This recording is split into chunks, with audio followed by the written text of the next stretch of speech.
So anyway, now that we know how to get the oil, right? The crude oil through a gas lift connected to an air compressor, okay? That keeps building pressure. Here you see how it's lacking coal, so this doesn't work anymore, right? This will suck up the crude oil here, it'll be sent, and where will it be sent? Well, it'll be sent to a refinery controller. How does the refinery controller work? Well, here I've connected a fluid tank to the refinery controller through a liquid hopper, which basically takes the crude oil from here and moves it to the right.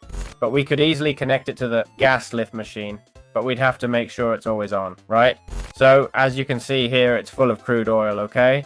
The temperature keeps adjusting, and once it reaches 100, the crude oil is used up. Got it? There it is. It resets, and the diesel and other stuff start going up. So, how does it work? Well, basically, we're going to need a refinery controller, refinery outputs, okay?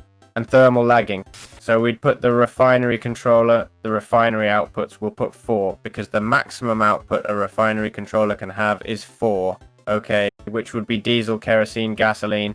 If we were only going to use crude oil for diesel and LPG, we'd put 2, and that's it, okay? But anyway, now we're going to put the thermal lagging, we'll put it around all the refinery outputs, okay? What's this for? Well, to prevent heat loss. And why do we want to keep the heat in? Well, basically, we don't want the heat to escape to maintain the temperature of the different components and to maintain the temperature of the refinery controller, okay? Basically. I think it's not processing here because this is already at maximum, gasoline and kerosene. Let's break it for a moment, see if that's the case. Now let's put on the thermal lagging. There it is, see? It wasn't processing because that was already at maximum. And in fact up here it seems the temperature is rising, so maybe we should put one up there too, okay? And now you can see how everything's processing, right? The crude oil, because the temperature is ideal. So well, we can put a vortex tube here if we want, which basically absorbs hot temperature from here and sends cold temperature here, okay? It separates temperatures, and the cold temperature is useful, you'll see, for making plastic, for example, okay? To cool the LPG material and make plastic. So that's basically how a refinery controller works.